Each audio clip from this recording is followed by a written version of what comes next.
উপদেষ্টা পরিষদের বৈঠকে আন্তর্জাতিক অপরাধ ট্রাইব্যুনালে বাংলাদেশের আওয়ামী লীগ ও তার নেতাদের বিচার কার্য সম্পন্ন না হওয়া পর্যন্ত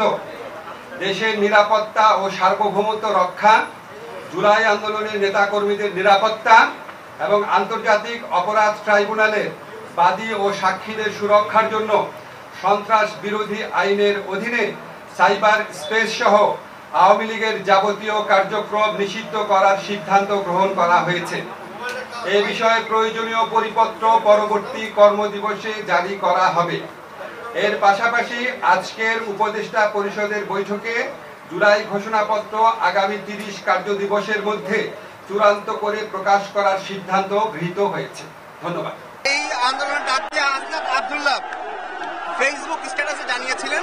যে সময়সীমা পেরিয়ে গেছে, কিন্তু এর মধ্যেও আসলে এখন পর্যন্ত যে আওয়ামী লীগ নিষিদ্ধের ঘোষণা, সেই ঘোষণা না আসায় কিন্তু আসলে তারা মার্চ টু যমুনা পালন করবে এবং সেই ঘোষণার পরপরই কিন্তু আসলে শাহবাগ থেকে শাহবাগে অবস্থান কর্মসূচি থাকা অবস্থান গ্রহণকারীরা আসলে ফ্যাসিবাদ মঞ্চের ফ্যাসিবাদ বিরোধী জাতীয় ঐক্যের যে যারা সমর্থক আছে তারা কিন্তু আসলে এই যে রাজস্বিক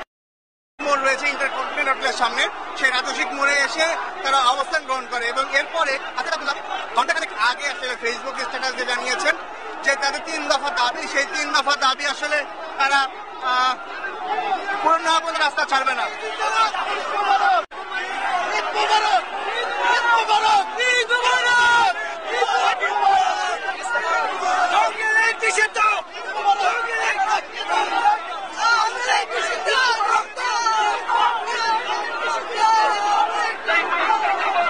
এবং আপনারা দেখছেন যে আসলে এখানে ঈদ মোবারক বলে বলে আসলে এখানকার যারা ছিলেন তারা কিন্তু আসলে উচ্ছ্বাস প্রকাশ করছেন এবং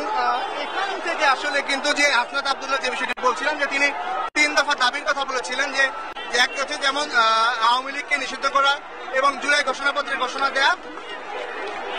সহ 3টি দাবির কথা বলেছেন এবং বলছে 3টি দাবির মধ্যে কোনো একটি বাকি রেখেও আসলে তারা আসলে মাঠ ছেড়ে যাবে না এবং এখানে কিন্তু আনন্দ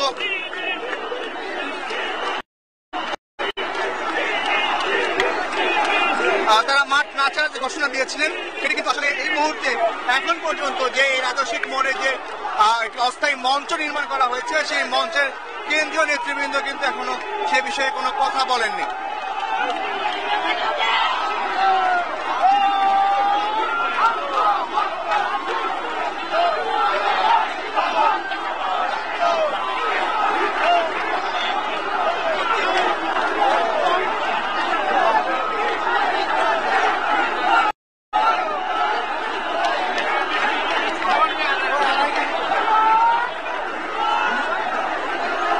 এবং হাসনাত আব্দুল্লাহ আসলে এটি বলছেন যে তারা যে 3 দফা দাবির কথা বলেছেন যে ফেসবুক স্ট্যাটাস দিয়ে, তার মধ্যে যেমন রয়েছে আওয়ামী লীগকে সন্ত্রাসী রাষ্ট্রদ্রোহ সংগঠন ঘোষণা করে নিষিদ্ধ করতে হবে